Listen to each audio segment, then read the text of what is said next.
happens on Fridays, and so I suppose sometimes we want to say thank God it's Friday. It's about that time. It's a time for Your Views. Your Views is a program that is aired on Win FM every Friday morning at 10 o'clock. It's a program where you can sometimes call in and share your views, or sometimes you're informed about things that are happening in and around us. Think it's Neves, things that affect us directly and indirectly.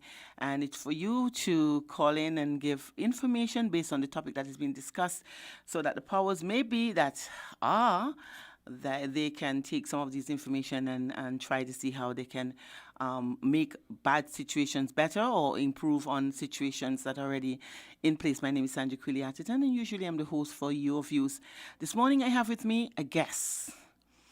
It's not for you to guess. It's we already have that guest, so I'm going to tell you his name is what his name is. But first, he is presently the Minister for Infrastructure and others, and he is the Deputy Prime Minister, the future Prime Minister for St. Kitts and Nevis. He is none other than the Honorable Sean K. Richards. He is the constituency representative for Sandy Point. I have to say that because Sandy Pointers feel like they have to always be singled out because they're special. And I think Sean is going to agree with me that they are a special breed of people. Their loyalty, their dedication shows. I mean, they understand what is a good thing because they have elected him as their representative for 3 consecutive terms. Is it, Sean, or 4? 4 consecutive terms, 4 times too many. See, I've lost track. So it shows that he's one of Sandy Pointer's favorites, all-time favorite. I suppose because he does what they want him to do, and now he's becoming one of the favored political leaders because he does listen. I can say that for myself. He's one of the people when I dial his number, he always answers. Up to now, I'm impressed.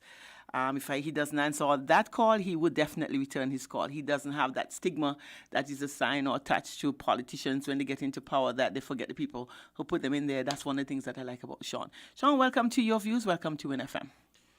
Thank you, Sandra. And indeed, it is a pleasure for me to be here on Your Views. We should have had this scheduled appointment a few weeks ago, but for some reason, Sandra didn't keep her word. I am a politician now. I think that is one of their reputations, so I suppose. Nevertheless, I am here this morning and I am quite happy to be able to speak to you, to express my views, to hear your views, and additionally to hear the views of your callers. Mm-hmm. As you rightly pointed out, I am the Deputy Prime Minister and the Minister with responsibility for public infrastructure et al., the representative for the good people of the good and proud town of Sandy Point. As such, I take the opportunity to say a very special good morning to all of the people of constituency number 5, Sandy Point SP, where the best be. I like that. You know, Sean, I've watched you grown from an interest in politics to becoming a well-groomed, eloquent politician. I mean, you don't have some of the stigmas that is attached to politicians. You, for me, the real deal, and I'm not just saying that, you know, you and I are cool enough friends, so I do understand. You know, I like your attitude. Although you are an honorable person in this because of your position, your Minister of Parliament, so a member of Parliament, so therefore you have that honorable attached to you. But before that, even without those attachments, I find that you are that kind of person. You have lived up to your to be that name, called an honorable person, and you are a loyal person. I've seen you. You've just basically given up the Ministry of Education. We have seen. I have seen, and I think people think it's and can say the same thing, that transition, or it's a transformation, if I must use that word. It's a transformation in the education system. Why? The information that was coming forward, the aggression that you had, making sure all of the naysayers about the Basti High School situation, in a short time you could have housed them. Provisions are being made to open the new Basti High School. It's a pity that you didn't get a chance to do that because that was your baby. It still is within my purview because the Ministry of Public Infrastructure still has oversight for the construction of the Basti High School.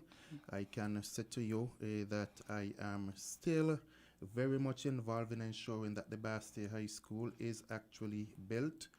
It was just yesterday, actually, that I even had conversations relative to the construction of the Bastille High School. So I'm still following through, and it is my intention to ensure that that school is built. State of the art it would be. State of the art, so it's still very much my baby. Oh wow! I am glad that it happens that way because that was one of the areas I said, "Oh my, he made such a push. He was so vocal. The information was forthcoming, and then all of a sudden, somebody has to take on that glory." That is the nature of politics. The good thing is that the now Minister of Education, General Powell, the representative for constituency number 2, and the new Minister of Education, also chairman of the People's Action Movement, is a product of the Bastille High School, I do believe. And as such, I know that he also has a keen interest in seeing the Bastille High School come to fruition. The fact is that the Bastille High School is still being built by Team Unity. It is a commitment that Team Unity gave to the people of this federation, and it is a commitment that Team Unity will deliver to the people of the Federation of St. Kitts and Nevis. Therefore, for me, it is not necessarily who is the minister under which the Bastille High School is being built. It is ensuring that indeed the school is being built as promised by Team Unity, as championed by Team Unity when the students of the Bastille High School and the teachers were facing their issues. In the first instance, we were able to deliver a temporary school to those students, and I am happy to say that they are performing just as good as students in any other high school, not just in the Federation of St. Kitts and Nevis, but throughout the entire region, which is served by CXC. Wow, and that was one of the areas, and you look into, those are some of the complications that you saw. And that is one of the reasons why I say that the ease in which you accomplish these things, because first it looked as though you're climbing a mountain in sandals, but now, you saw these things happen, there, done, and it was over and done. Now you have inherited that portfolio of minister responsible for infrastructure. And you saw Patches doing a good job. I mean, we had the East West bus station, you had the West bus station, you have had the Old Road project. These have now become under your watch. We see that the Old Road project, how soon would that be open? The Old Road project is estimated to be completed in November of this year, barring, of course, any unforeseen circumstances. What we do have currently is an issue with getting some of the 10-ton boulders, which would be placed along the seaside to basically ensure that you don't have erosion taking place along the seaside. Hence, we are hopeful that by November, that project would be fully completed. If not, it should be substantially completed by then. 10-ton boulders? And yes, we have had to put in some 20-ton boulders, some 10-ton boulders. The 20-ton boulders were easier to be had than the 10-ton boulders. You see, we just see things happening as citizens. We don't understand, the technicalities and the difficulties that you have to face as a minister, because it's new to you too. I mean, it's new to everybody who's doing it, because you have to understand the science of doing these things. It's not just get up and decide you're going to carve a road. So you depend on the people who, the know-hows. But as a minister, you have to have a good understanding of what you are hoping to achieve. And so you came from one environment of education, and now you're into infrastructure. It is, how is the transition? The transition has been going quite well thus far. You have a good staff within the ministry, persons who are technically inclined. The important thing is to be able to listen to the advice coming from persons, decipher that particular advice, use your own education, your own common sense, because I think each individual, regardless of his or her background, would have some contribution to make. And so it is taking all of that together to ensure that at the end of the day, the product, a quality product, is delivered to the citizens of St. Kitts and Nevis. It is indeed a new challenge, but one that I am very much enjoying.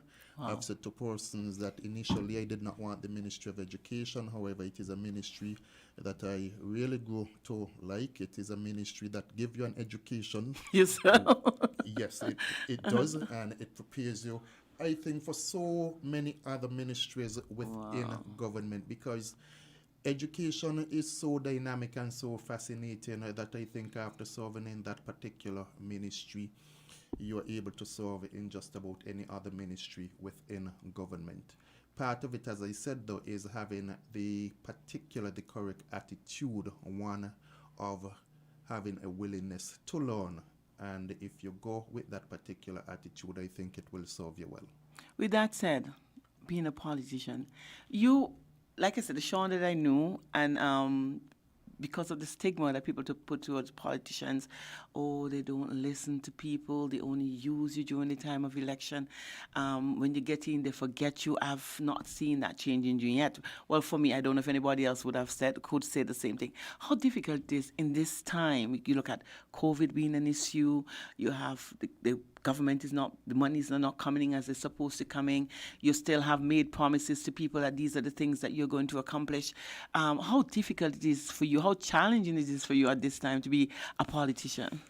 Politics has always been a difficult profession. There are many persons out there expecting so many things of a government and expecting many other things from you as an individual.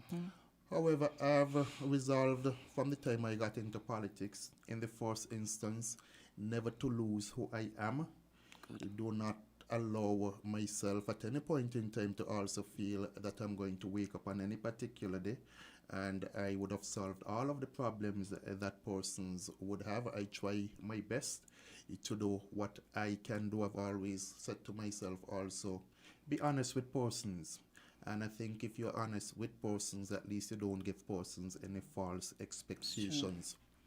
COVID has, of course, brought its own challenges. For example, you have a number of persons unemployed, and most persons think that when I'm unemployed, the first place to turn to seek employment is the government. The government, like many other institutions, has been affected by COVID 19. Revenues are down. The government has decided to place a freeze on hiring. And so I said to persons, quite honestly, that government isn't hiring, government has placed a freeze on hiring.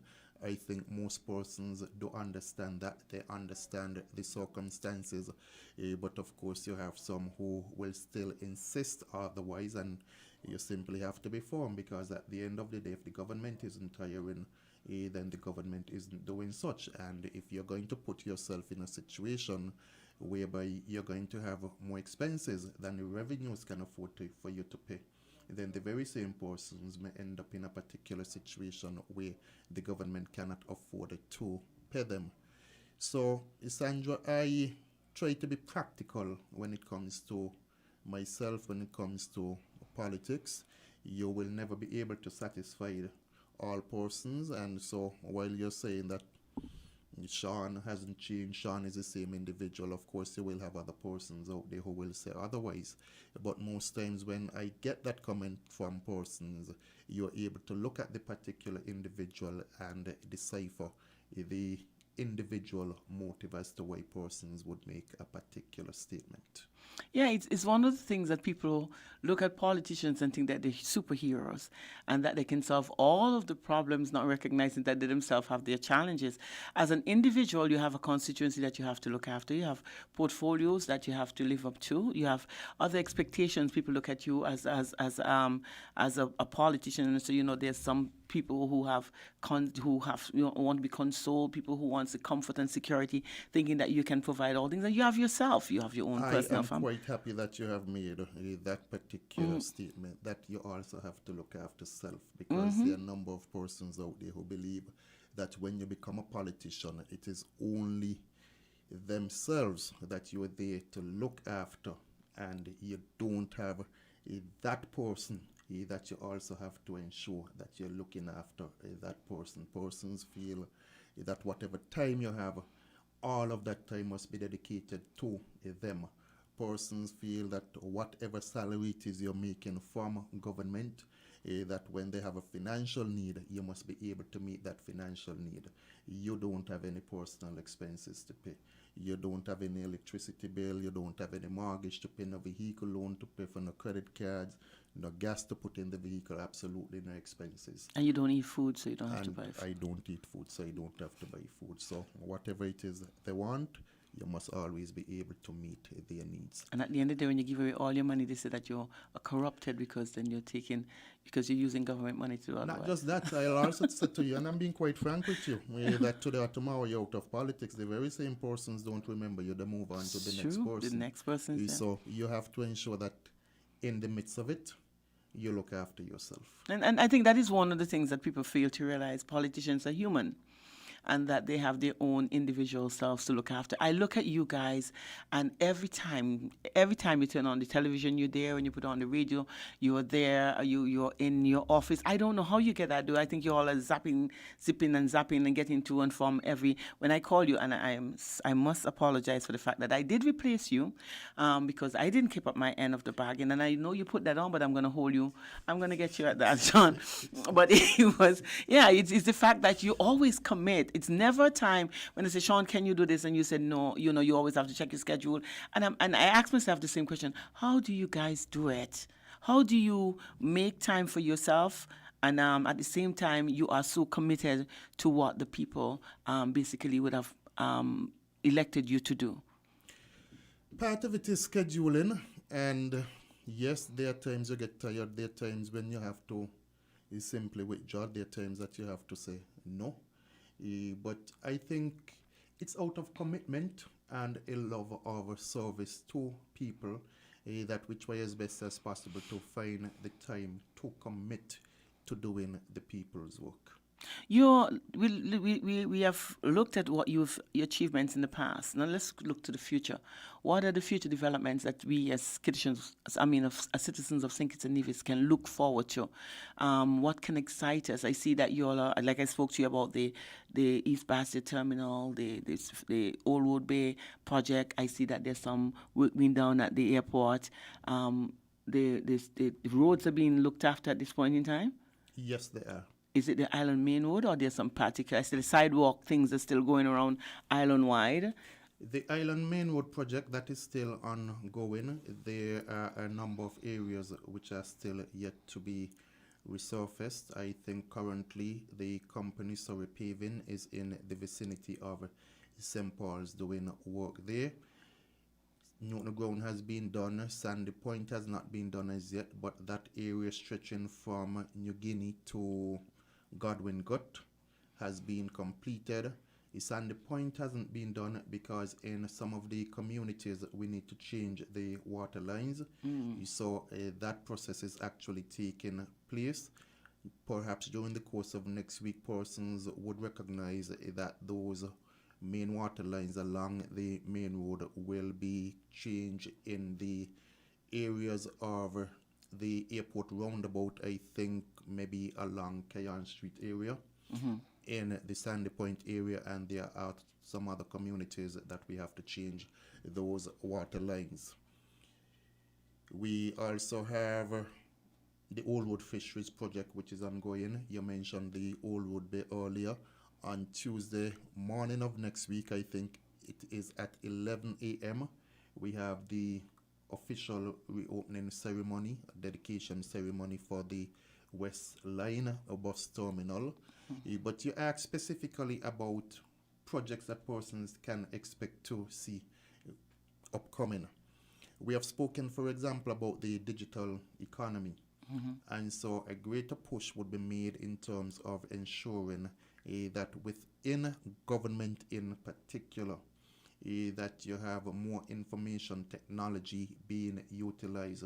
Persons are able to interact with the government online rather than perhaps having to go into an office to get whether it is certain services or information from the government.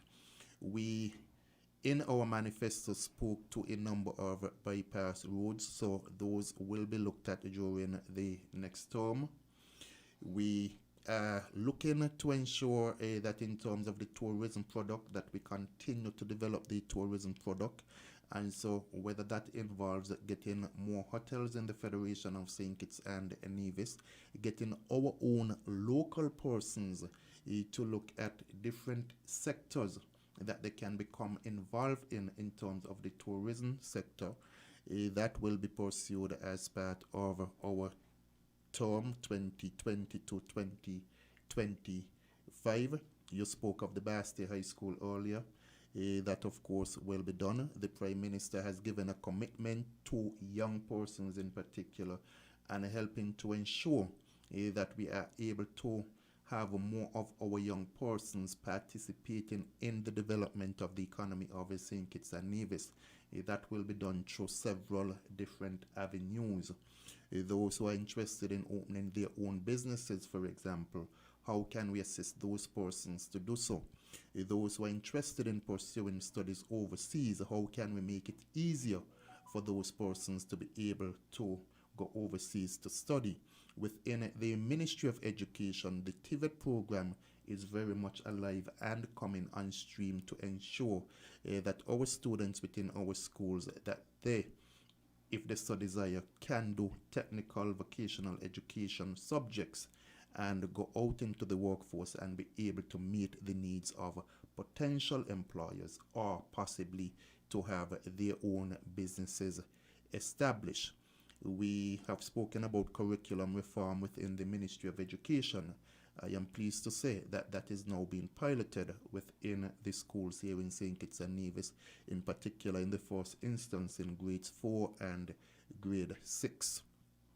It is an exciting time for us, Sandra. COVID has perhaps slowed us down to some extent, but we are still fully committed to the agenda that we promised to persons when we were elected for yet a second term on the 5th of June 2020. For those of you who want to call me, it's a program we would allow. I wasn't going to do that, but then I realized that there's some information that you're giving that people might want to weigh in on these things and they might want to ask their own questions. The numbers you can call are 466-0989, 762-0989, and 662-0989. You can call in if you want, if you have any question that you want to ask the future Prime Minister of St. Kitts and Nevis or the Deputy Prime Minister as he is right now, or the Minister responsible for infrastructural development. Those are portfolios that he carry. And for any other, he's a very, very youth-friendly type of person. He always hangs with the youth. So if you're a young person and you want to find out, what can some of the benefits are for the young people, you can definitely call in and weigh in and ask Mr. Richards, Sean, that's what I know you ask, any questions that you want to. But Sean, while we're here, we talk about how the mentality of the people, looking at politicians as superheroes, becoming so dependent. What can government do to change that mindset, that mentality of people to becoming more independent and so being so dependent on government? I see we have introduced the different ministry of entrepreneurship, yeah, and talent and those are the things that you're looking at for young people. How can you get people to start looking at within themselves into opposed to looking to government for assistance? Let me say that indeed I am thankful that it is not the majority of persons in St. Kitts and Nevis who think that way, but of course there are some persons who do. It is not going to change overnight because part of it is going to be a change in the thinking of persons. And that change will perhaps be initiated in a number of different ways within persons. I do believe that as some persons become more and more educated and as they are able to work for themselves, they have less of a dependency on politicians.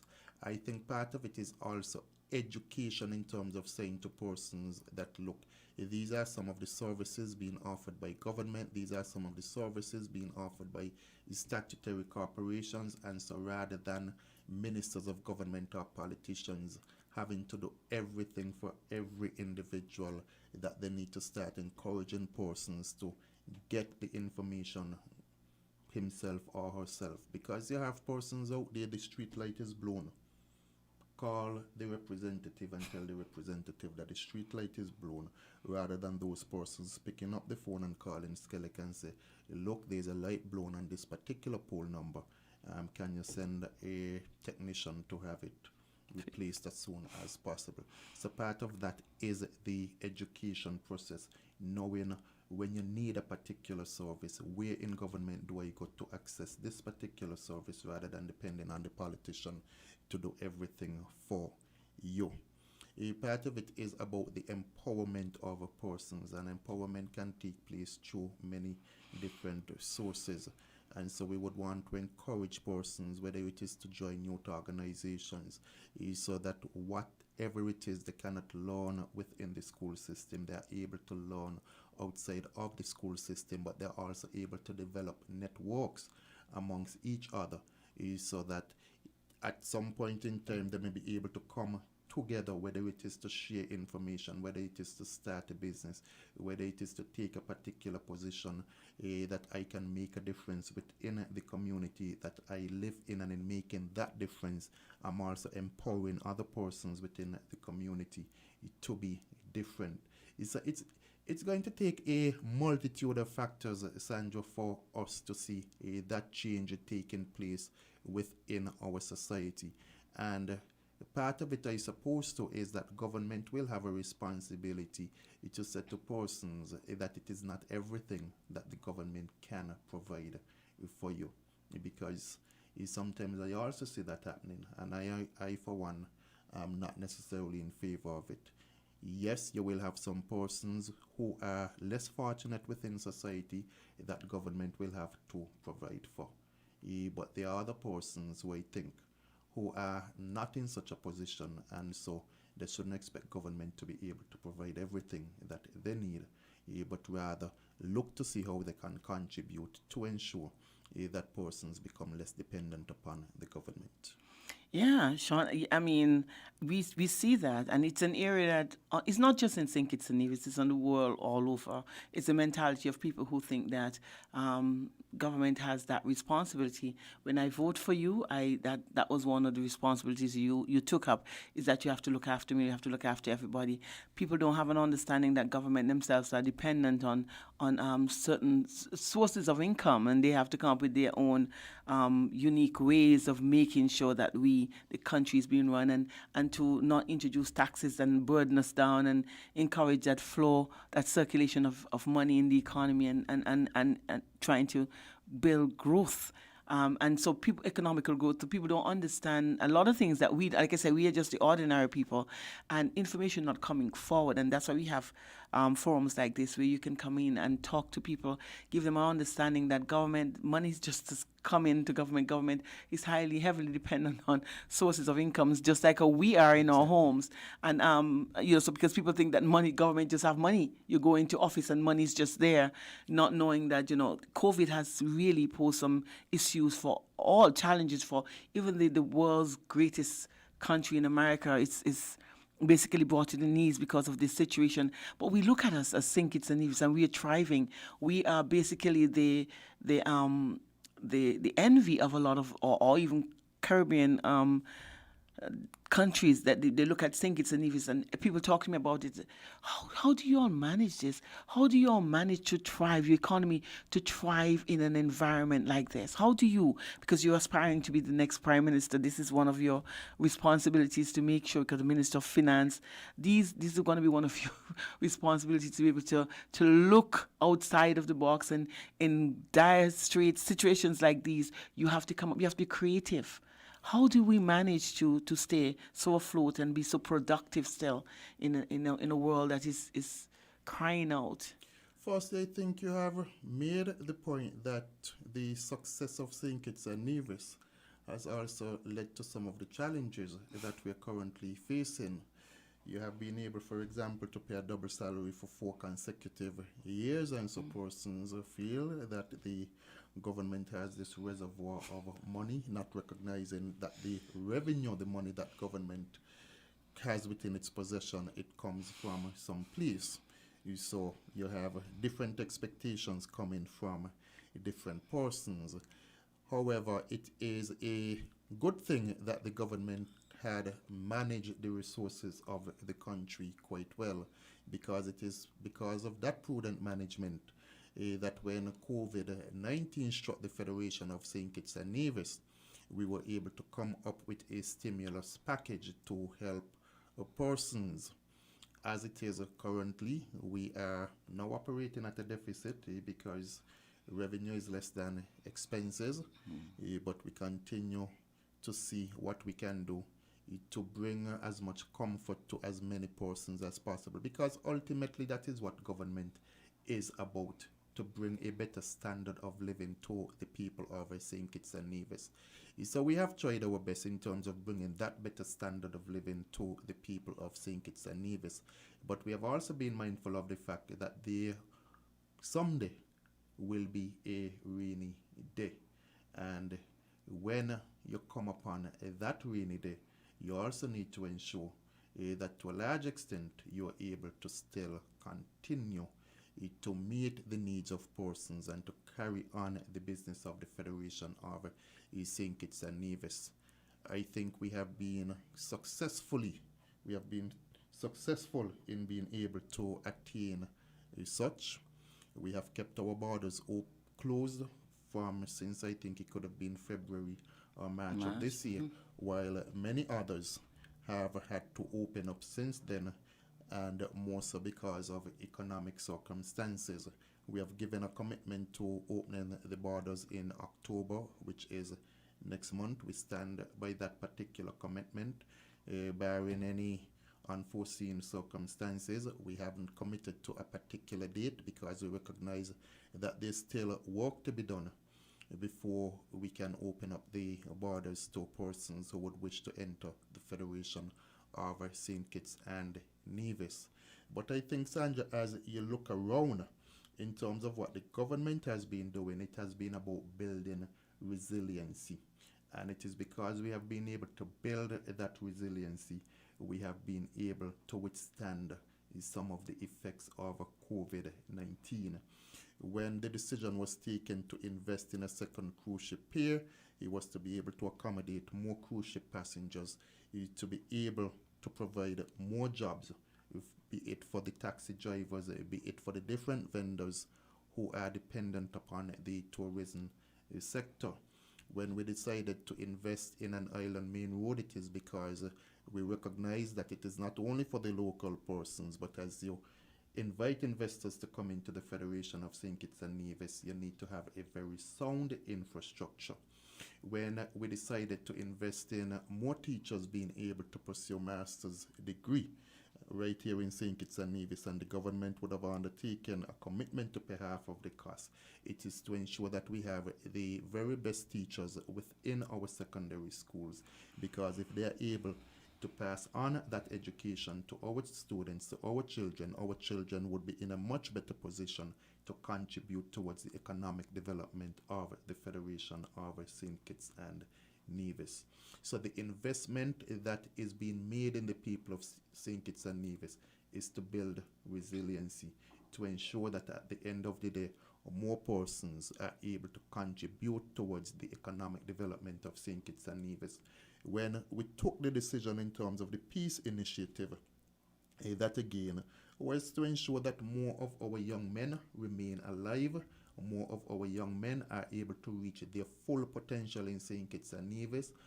Less money is being spent on health care in terms of having to have, whether it is ambulance, healthcare workers, the operating room at JNF, etc., being utilized to save lives. That was an investment that we are proud of, because if you look at what has happened, it means that you have more of our citizens being out there engaged in productive activities rather than being engaged in a life of crime. That is what it has been about for the government of St. Kitts and Nevis, the Team Unity administration, ensuring that our people are able to develop, and the more we are able to develop, the more we are able to withstand, whether it is COVID-19, hurricanes, or whatever it is may come our way. I think that is a secret to our success. It's amazing that you would have said that, because it's, for me, I look at the same, basically the same trend, and understood what the government was trying to do is to build that resilience amongst us. And when we have people who are resilient enough, we can withstand everything else. And we see that our young men, I like the fact you talk about this, the peace initiative. We've had that problem. It was not just affecting the lives of, or the emotions of parents, and losing young people, but it was the impact of people on the outside. Tourists, the tourism industry was affected. People look at St. Kitts as a place where every is like a war zone, where people are just killing people. So the investment in Save the Peace initiative, it was not just to, to keep our young people alive. It had serious effects on the economy, and a lot of people now are aware of that. And people, you hear the opposition bashing that, wanting when how much longer the government is going to be able to do something like this to keep the young men. But they didn't understand the repercussions that we were facing. Our tourism industry was having that. The young people, our young men, the strength of a nation, they were going down like flies. And we look at the future for St. Kitts and Nevis, where we would have lost all of these people. What would happen to us? And it's the stability that we were losing, and credibility and everything that was affected by the problems that we were having, where young men were fighting against each other. So that was one of the greatest achievement for me that the government would have done. Team Unity, the vision of Team Unity to do something like that, where other people look at it as just as crime and criminal activities, and they're going to kill off themselves, and sooner or later it's going to finish because nobody else is going to be there to kill. Or healthcare suffered big time, because you're paying attention to every day. It was somebody, 5 people killing a week. We look back now in retrospect, you realize how much he would have affected. And so that was one of the best initiative I found that Team Unity would have taken on. And we're grateful that you all would have recognized the importance of what was happening and would have made that decision. Thank you. Yeah. Future Prime Minister, that is something. We talk about term limits. I don't know whether or not that has been enforced. If we understand that, we to understand that the Prime Minister now have 2 terms. Is it that's established, or is it something that we going to happen in the future, or is it something that we're looking to as already being effective?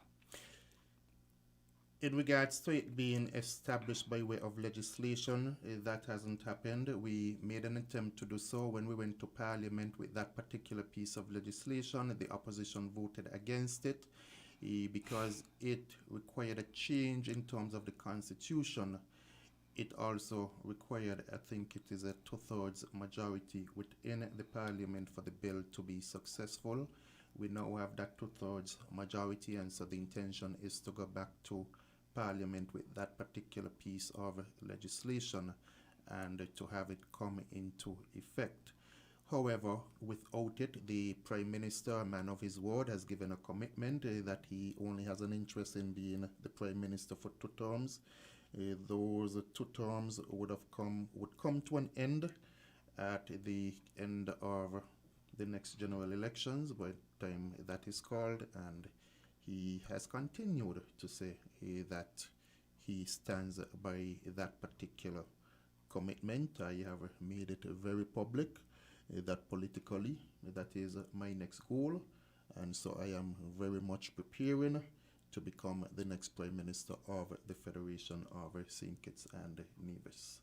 I do believe that I have had the necessary experience. I continue to gain the necessary experience. I have the temperament, I have the necessary education and the qualifications that someone would want to see in a Prime Minister of St. Kitts and Nevis. And you've worked along with a very good Prime Minister. Dr. Harris, for me, is a good person to work with. Is very informative. He's a team player.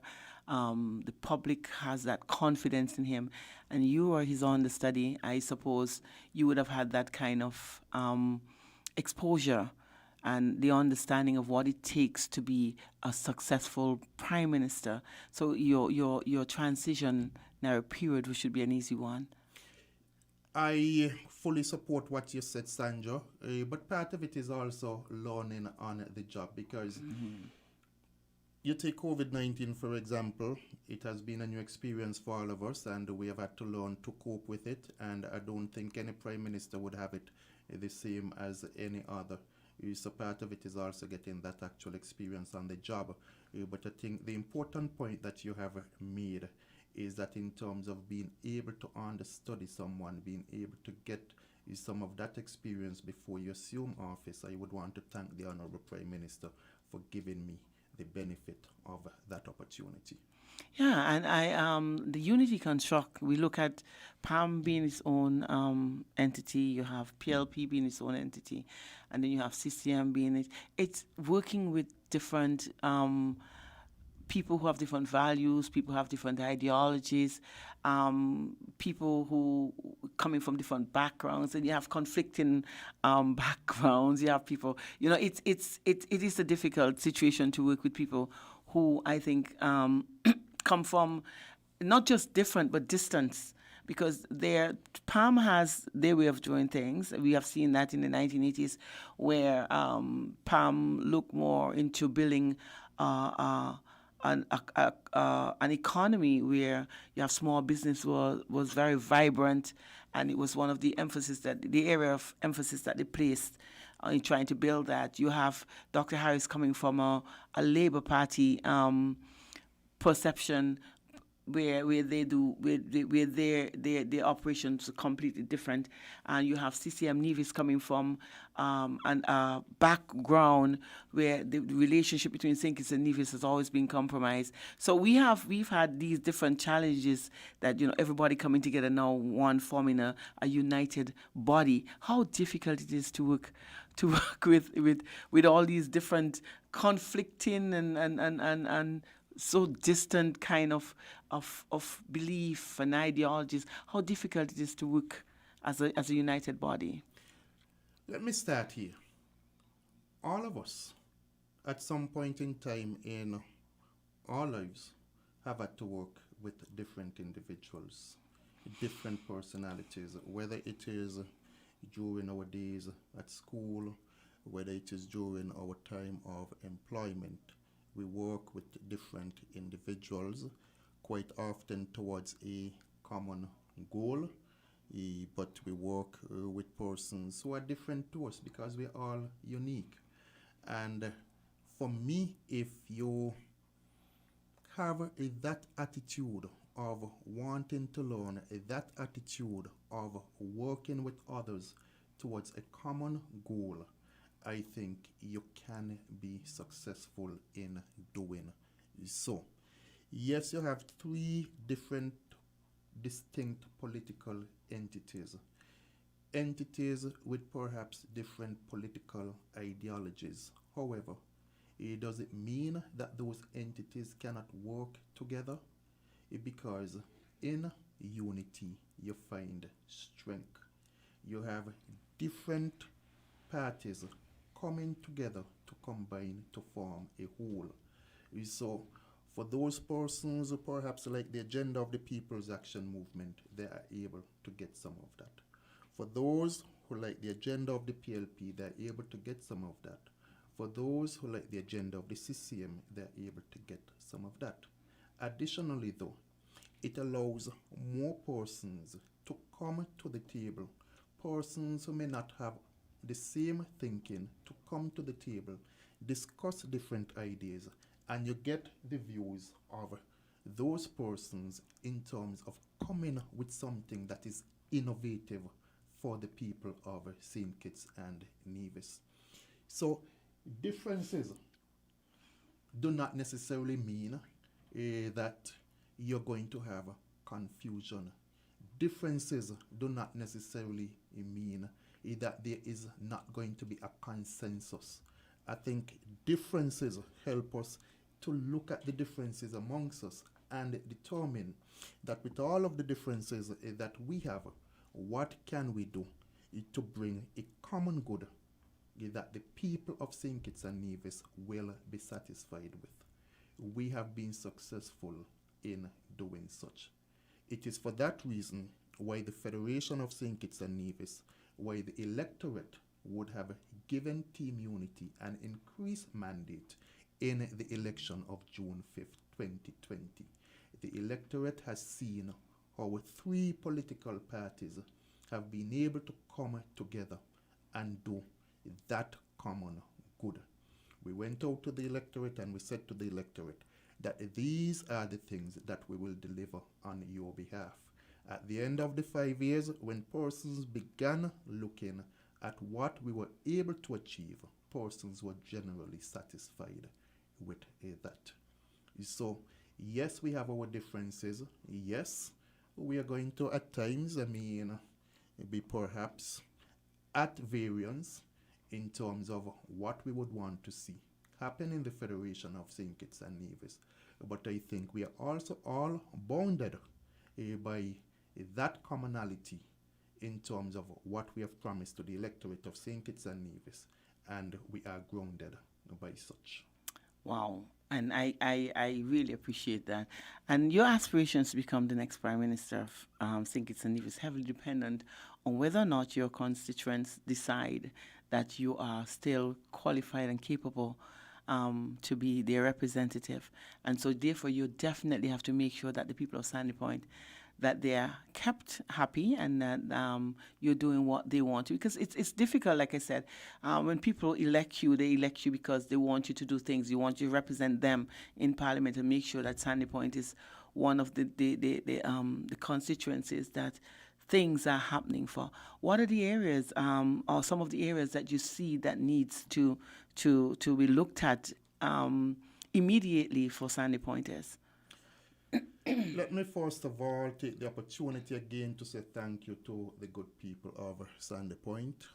Thus far, I've been very fortunate. I've contested 4 elections, and each election I've been able to increase the margin of victory within Sandy Point. And persons must also look at that against the backdrop that when I was first elected, the Labour Party would have held all 8 of the seats in St. Kitts and Nevis. So I was elected against a government that was deemed to be extremely strong at the time and won the seat a second time while the Labour Party was able to retain office. My fortunes would have changed, of course, in 2015. Hence, I can never forget the people of Sandy Point. Wow. There are a number of projects that I'm looking at for Sandy Point. Some of the immediate concerns I've had from persons to do with roads in several communities in Sandy Point, the Crab Hill area, the Farms Meadows area, the Rowland Hill area, the Upper Rumneys Ground area, and 1 or 2 other areas. So those will have to be attended to.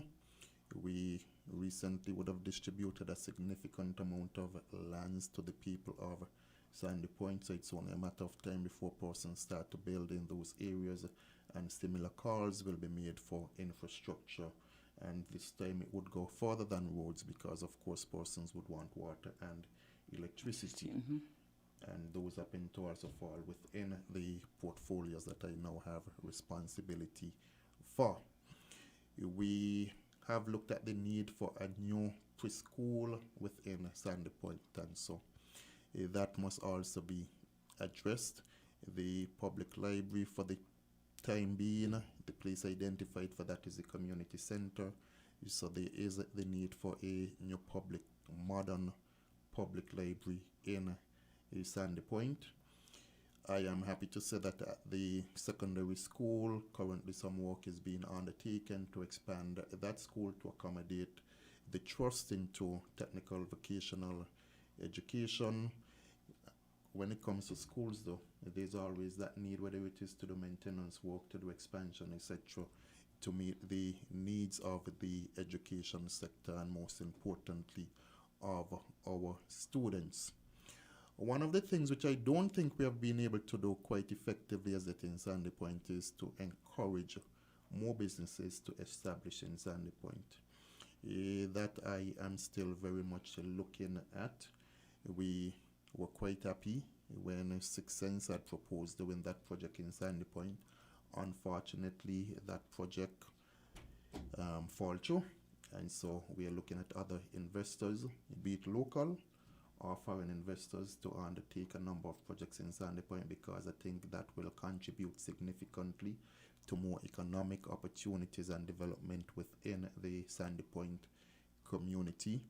We have said in our manifesto, and we intend to stick to it, that there is the need for a bypass road in Sandy Point. There's some areas of the cliff, the seaside, which we need to look at a rock armoring revetment of the cliffside. So that is also being pursued. I know there is currently a project with CDB which is supposed to be looking at some of it, but there's still some other areas that we need to pay attention to.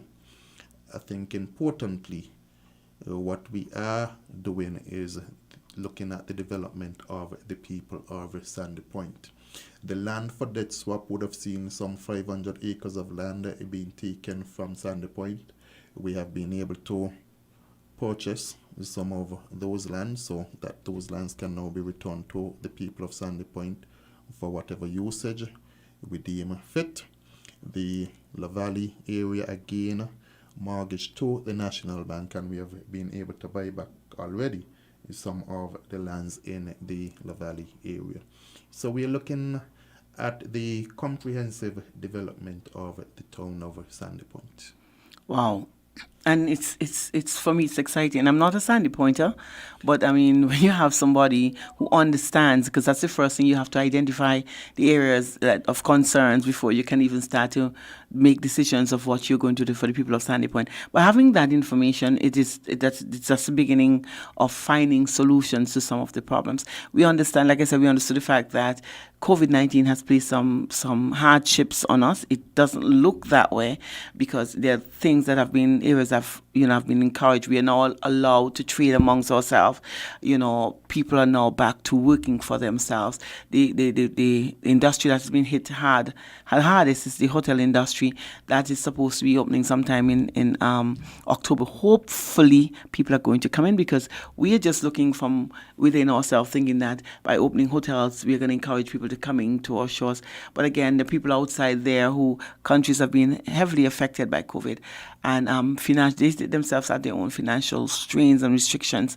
So we can't think that when we open our doors, everybody's going to come in. So we understand that. So the government we still know that you're hand tied of finding other financing for these projects that you have on stream. We would expect that those projects that are in the pipeline, financing has already been established and secured for those. But these new ones, it's going to pose some kind of challenges because government now has to start to prioritize. There are people who are not working, stimulus packages, whether or not the government can continue to do so. And these are the things that you have to take into consideration. One of the areas that I was looking at was the fact that we want to encourage small businesses. I know it's not your portfolio, but we want to encourage, but you're going to be the future prime minister, so these are the things that you have to look at. We want to encourage small businesses to open their doors. We want to encourage the locals to become their own employers. These are the things we want to encourage, but we have to take into consideration that there are some challenges to that. People are looking, financing is always the biggest issue. We look at the interest rates that banks are charging. It's really, really ridiculous. We want to know how government the development bank is the area that people are looking to. But when you start businesses, you think that you're going to start and things are going to happen. We have some fall through. So there are a lot of people who have defaulted on paying back the development bank. So these are challenges that they have. What can some of the ideas that government can come up with to assist people who are really interested to become entrepreneurs, starting their own businesses? What can government do at this point in time to alleviate some of the hardship and the challenges that people are faced with? Sandra, you actually spoke to one of the things that government can do to help entrepreneurs, and that is the new Ministry of Entrepreneurship. While we are currently in the process of building out that particular ministry, that ministry came out of the realization that we have a number of young persons who are extremely talented, and how does the government of St. Kitts and Nevis give those persons further opportunities for development? You said, for example, that some persons will default, and there are various reasons as to why some persons will default. Some of it is that persons may have the idea but not necessarily the management skills. We expect that ministry to have such programs in place to teach persons some of the managerial skills that may be needed. And when I say managerial skills, not necessarily administratively.